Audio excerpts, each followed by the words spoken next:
আসসালামু আলাইকুম, কেমন আছেন সবাই? আমি মোহাম্মদ বিদরুল ইসলাম, ইকো ট্রিপার্স থেকে সবাইকে স্বাগত জানাচ্ছি। আমি মাঝে মধ্যেই আপনাদের সাথে কিছু আমার ব্যক্তিগত মতামত শেয়ার করতে আসি, তো সেই ক্ষেত্রে আজও আসলাম। তো আশা করি সবাই ভালো আছেন। আজকে আমি কিছু জিনিস যেগুলো আমরা আপনাদের কাছ থেকে কোয়ারিজ প্রায় প্রায় সময়, সেটা হলো যে ফার্স্ট ওয়ার্ল্ড কান্ট্রি ভিসা সম্পর্কে। ফার্স্ট ওয়ার্ল্ড কান্ট্রি বলতে আমরা বুঝি, বা আপনারাও জানেন হয়তো, এটা ফার্স্ট ওয়ার্ল্ড কান্ট্রি হচ্ছে USA, Canada, Australia, New Zealand, UK, Ireland, Schengen কান্ট্রিগুলোকে আমরা ফার্স্ট ওয়ার্ল্ড কান্ট্রি হিসাবে বুঝে থাকি, বা ফাইভ আইস কান্ট্রি বললে যে পাঁচটা কান্ট্রি বোঝায় সেগুলোকে ফার্স্ট ওয়ার্ল্ড কান্ট্রি বুঝে থাকি। তো অনেকেই তো জানতে চান আমাদের কাছে যে আসলে ফার্স্ট ওয়ার্ল্ড কান্ট্রিতে আমি অ্যাপ্লাই করতে চাই, বা আমরা ট্যুরিস্ট ভিসাটা কিভাবে পেতে পারি। তো এই ব্যাপারে আমি আপনাদেরকে বলবো, ট্যুরিস্ট ভিসা পাওয়ার দুইটা ওয়ে আছে।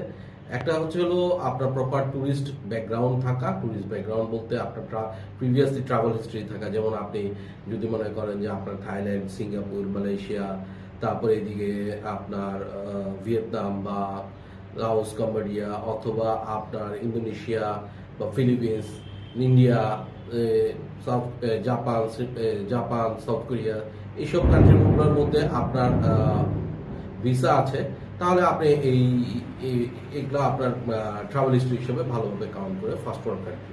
এখন এরকম হয়েছে যে আপনি শুধুমাত্র ইন্ডিয়া করেছেন, বা আপনি ইন্ডিয়া করেছেন, শ্রীলঙ্কা, মালদ্বীপস করেছেন, আপনি এটা কিন্তু একটা সুন্দর ট্রাভেল হিস্ট্রি না আপনার ফার্স্ট ওয়ার্ল্ড কান্ট্রি ভিসার জন্য। হ্যাঁ, আরেকটা ওয়ে আছে যে আপনি আপনার রিলেটিভস থাকে, বা আপনার আত্মীয় স্বজন কেউ থাকে, বা আপনার আপনি জব করেন বা বিজনেস করেন, ওইখান থেকে আপনার জন্য একটা ইনভাইটেশন আসছে, সেক্ষেত্রে আপনি ফার্স্ট ওয়ার্ল্ড কান্ট্রিতে এই সব কান্ট্রি ঘোরা ছাড়াও ভিসা পেতে পারেন, কারণ ওই ভিসাটা হচ্ছে আপনার ইনভাইটেশনের উপর বেস করে। আরেকটা জিনিস আছে, আপনারা জানতে চান যে আসলে আপনার ব্যাংকে কত টাকা লাগতে হবে। ব্যাংকে আপনি যদি ফার্স্ট ওয়ার্ল্ড কান্ট্রিতে ট্রাভেল করতে চান, আপনি মোটামুটি একটা আইডিয়া করতে পারবেন যে আপনি 7 দিন 10 দিন থাকতে আপনার কি পরিমাণ খরচ যাবে এই এয়ার টিকিট সহ। সাধারণত এই খরচটার 3 গুণ টাকা ব্যাংকে থাকলেই মোটামুটি অ্যাপ্লাই করা যায়। তো আমরা যেটা বলি মোটা দাগে, সেটা হচ্ছে ফার্স্ট ওয়ার্ল্ড কান্ট্রি ভিসাটা অ্যাপ্লাই করা তো যাবে যে কোনো ওয়েতেই, আপনি কোনো ট্রাভেল হিস্ট্রি ছাড়াও করতে পারবেন, বাট খেয়াল রাখবেন যেটা একটা ফার্স্ট ওয়ার্ল্ড কান্ট্রিতে অ্যাপ্লাই করতে গেলে একটা ভিসা ফি আছে। এটা নর্মালি 20,000 নিচে না, 20,000 প্লাস এই টাকাটা আপনি খরচ করবেন, এবং আপনার এটা প্রসেস করতে গেলে আপনার অনেক ডকুমেন্টসগুলো, নোটারি আছে, অ্যাসেট ভ্যালুয়েশন করতে হয়, এটা বড় রকমের খরচ আছে। ইউজুয়ালি আমরা হিসাব করে দেখছি যে মোটামুটি 30-35 হাজার টাকার নিচে একটা first world country visa apply করা যায় না। তবে আপনি একটা খেয়াল রাখবেন যে আপনি যে ভিসাটা অ্যাপ্লাই করেছেন তার ভিসা পাওয়ার পার্সেন্টেজটা কতটুকু আছে। পার্সেন্টেজটা জেনে তারপরে আমার মনে হয় যে ভিসাটা করা উচিত। সেই পার্সেন্টেজটা আপনি নিজেই আপনি বুঝতে পারবেন যে আমার ভিসা পাওয়ার পার্সেন্টেজ কেমন, আপনি কয়টা দেশ ট্রাভেল করেছেন, আপনার ব্যাংকে কি পরিমাণ টাকা আছে, আপনার মান্থলি কত টাকা আপনি পাচ্ছেন, ইনকাম হচ্ছে, এটা বিজনেস থেকে হতে পারে, জব থেকে হতে পারে।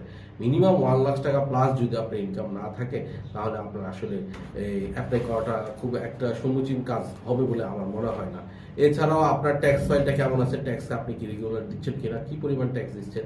এখন আপনি জিরো ব্যালেন্স দেখায় আপনি ট্যাক্সটা দিলেন, সেক্ষেত্রে আপনার ট্যাক্স পরিমাণ কম আসবে, কিন্তু আপনার যখন আপনি এটা আপনার ব্যাংকে যখন দেখাইতে যাবেন যে আপনার ব্যাংকে এত টাকা জমা আছে, 15 লাখ 20 লাখ টাকা জমা আছে, আপনার অ্যাসেট আছে, এগুলো যখন দিবেন এবং আপনার ট্যাক্সে দেখবেন যে তারা যখন আপনি জিরো ব্যালেন্স, জিরো ইনকাম দেখায় দিবেন, তখন কিন্তু মিলবে না। তো সেক্ষেত্রে আপনার ভিসা পাওয়ার পসিবিলিটিটা খুবই কম। সো আপনারা যখন আমাদের সাথে কথা বলবেন বা আমাদের কাছে কনসালটেন্সি নিতে আসবেন, আমরা আপনাদেরকে ফ্রি কনসালটেন্সি দিব, ঠিক আছে, বাট আপনি খেয়াল করবেন যে আপনার মোটামুটি একটা ব্যাকগ্রাউন্ড থাকে, একটা ট্রাভেল হিস্ট্রি থাকে 4-5টা কান্ট্রি, ব্যাংকে মোটামুটি 10 থেকে 15 লাখ টাকার একটা সেভিংস থাকে, এফডিআর সেভিংস এবং ডিপিএস টিপিএস মিলে যেন এরকম একটা অ্যামাউন্ট থাকে, আপনার একটা মান্থলি যেন 1 লাখ প্লাস একটা ইনকাম থাকে। এভাবে করলে আপনার আসলে ফার্স্ট ওয়ার্ল্ড কান্ট্রি ভিসা পাওয়ার চান্সেসটা বেড়ে যায়। সো আপনি এইসব যখন থাকবে বা এই ক্রাইটেরিয়া যখন ফুলফিল হবে, দ্যাট মোমেন্ট আপনি ফার্স্ট ওয়ার্ল্ড কান্ট্রির জন্য অ্যাপ্লাই করবেন, তাহলে আপনার ভিসা পাওয়ার পার্সেন্টেজটা খুবই হাই থাকবে। তো ভালো থাকবেন সবাই, আশা করি। ধন্যবাদ সবাইকে।